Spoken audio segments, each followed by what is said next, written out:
In this lecture, we're going to quickly go over how to edit some of the elements that will go up here, such as the phone number, the email, and some social media icons, as well as we're going to show how to add a favicon, which is basically kind of like a miniature logo that appears here in the tab of your page. And we'll go over how to add a logo, even though I don't think we're going to change it in my case. If you want to add your own, you can. And we'll also then go over adding in a featured image, and it's going to be in the slider area of the customization section. So we'll go back to the dashboard, and we'll go down to where it says Appearance and then Theme Options. Within here we can see where it says Favicon, and I've already actually uploaded a random little image, and I'll click Select just to show you. And I'll also show you what it would look like as a logo, and you'll probably see why I'm not using this as a logo. I made this very quickly, and here we'll go to Save Options. And when we look at the page when it's refreshed, the favicon will be right here where the refresh circle is, and there it is. It's very small, and this is the logo that I made quickly. And that's why I'm going to just revert back to what was there. I think it looked a little bit better than this. And this I'm going to just leave just for example purposes. Now I'm going to remove this because that's the logo one. And now when we go a little bit lower down, we can see where a phone number is. And I'll just add a phone number. And the email, I'm going to actually add the email that we set up. And then I'm going to click Save Options so we can see the changes. And when we refresh the page, we see that the phone number and email is added here. And this email is a clickable link. So when we go to the next page, which is the styling page, we'll see that we can edit the body text color, body link color. For example, if you don't like that the link color is this color when you hover over it, I personally do because of the contrast. But if you don't, you can change that where it says body link color, I believe. And footer top body color, footer background color, things like this. Now I'm going to look at the footer background color, and that's this color right here. It's a lighter color than what's down here. And I may alter that a little bit just to see what it looks like. The text color down here is a mix of gray and white, so I think you have to go with a bit of a lighter color if you're going to. And I don't know if I'm actually going to make any changes because that's probably around the color that I would have it as, maybe slightly lighter gray than that. And let's see how that looks with a slightly lighter gray. We'll save those options and refresh. And you can see slightly lighter. I actually kind of like the default that they had more, so I'm going to revert back to that. I'll just click clear, and I will then again save the options. Something you can do to change the entire color scheme is go and click on one of these options. This is the one we're currently on right now. But if you wanted to make it yellow or orange, whatever this color is, we'll click Save. And now when we get back in here and we refresh, we'll see everything changed to this orangish color within our site. So you can do that, and you can also make it green by default, it looks like, as well in the style settings. I'm going to go with the blue because I like that color the most. But you also can add your own custom theme color and change the whole theme to a color that you might like more than any of those options right there. I personally like a lighter blue, and I'm going to change it and see how it looks with a color like this. And I'll click Save Options, refresh the page, and here's the blue that I changed it to. For this example, I actually like their color a little bit more because I think that's too blue and it's a little bit of like overkill. So I'm going to go back to what they have. I'll clear this and then go back to what they have it as and save the options again. And when we refresh, we see that it's back to what it was originally, a little bit of a darker blue. Now to move on to social media, again, if you want to add your social media pages, it will be this format. And then your profile. I would always include http:// for any of these links. In this case, I'm just going to put placeholder links in there, as I've done in previous lectures, just to show that we can have these icons on our site.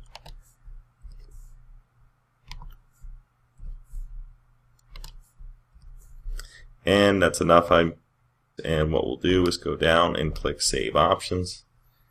Now if we refresh the home page again, we'll see that these options are now showing in the upper right here. I'm curious to see if they're also in the footer. I don't think they are. No, they are not. So they're up here at the top, and that's fine. I think that looks good. Next, we're going to go where it says Home Page Slider, and I ask you, do you want to display slider on home page? And that's going to be not necessarily a slider that slides from one image to the next, because the way this theme works is it actually gives you an option to add just one if you want and save it that way, so there's just one featured image. And it also, I believe, gives you the option for video here if you want to add a video slider and have a short video clip. I have experimented with this with other themes before, and I've had a lot of difficulty when it comes to adding videos to the slider area, but I'm not sure about this one. So if you want to try that, you can. For this example, I'm just going to use images that I already have from Pixabay and add to the slider. Now, you can enable a header static banner, and that'll be a smaller image, like a smaller image that takes up the full width of the screen. This is optional, and I'm not going to have that because I don't really want a static one there that's just going to be there all the time. And we can enable the dotted overlay BG, and I'll show you what that looks like with and without it. I'm actually going to have it with it, so for this first example I'll go without it so I can enable it the next time. Now for this, I'm going to click on the image and I'm going to upload images that I would like to display. This is going to be the one that I use for my home slider image right there, but we'll add another one as well, just so you can see what it looks like to have multiple images on here. We'll add a few, so we'll see what it goes through the slider like. And we'll add one more for a fourth one here. And there we go. And we go down to the bottom here and we'll click Save. And when we refresh the page, we can see this is what it looks like. And this is a very big image, as you can tell, but this is kind of a style or a trend nowadays to have these large images that are of scenery that take up the whole area. And you can see it changes from one to the next, and then it goes all the way back to the first one. So it isn't a clean rotation, but it is a rotation, and you get the idea with the large images. I'm going to just leave it as one, but I'll show you what it looks like with the dotted overlay BG, and this is another kind of more modern style technique for themes. We'll save the options and we'll refresh the page. And when it refreshes, you'll see this dotted grid pattern over the photo image, and that's the style that we're talking about with this BG. Do you see this with all the little dots on it? You can kind of see it here on the white area a lot more clearly on the lighter areas of the site. So there they are again. And I'm going to leave that BG aspect enabled, and I'm just going to remove the other few pictures that I did not want to have, and just go with one photo for the main photo. And now when I'm happy with how that looks, I'll click Save Options. Next, we're going to just go down and look at, I'm going to show you the slider description area. Now, if you look at the slider description text, it shows up as very small text. And this is just an example I'm just writing there. And we're going to save it. Now we'll refresh.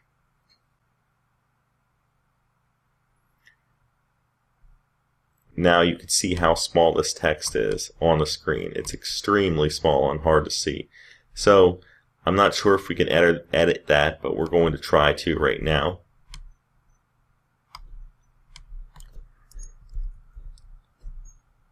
And we're going to write H1 like this. And within it, I'm going to write test text. And I'm going to go down to the bottom again and save it again.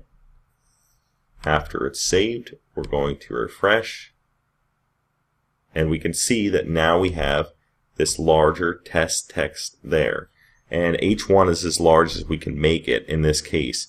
So it's as big as it gets, and you guys can go from there and see if you like the size or whatever. If you want to go with a bit smaller size, it will be H2 instead of H1. Same exact format here. And we can do something else here, and we'll just add some text in. I'm going to pause the video for a moment and add the text and then explain what I did. And now that I've added the text, what I've done is I've left this H1, the largest text, in there. It says welcome to my blog now. And below it I put an H3, which is the third largest header size, and it just says follow my journey through life one post at a time. And I close the H3 tag. Now what I'll do is I'll go down and save the options. And when we go to the home page front here, we'll refresh it just to look how the text goes. And here it is. It says welcome to my blog, follow my journey through life one post at a time. And for now, that's all we're going to do in this section. If you have any questions about this, feel free to reach out to me. And again, here is the text that you can add with the HTML tags. I hope this was helpful. Thanks, everyone.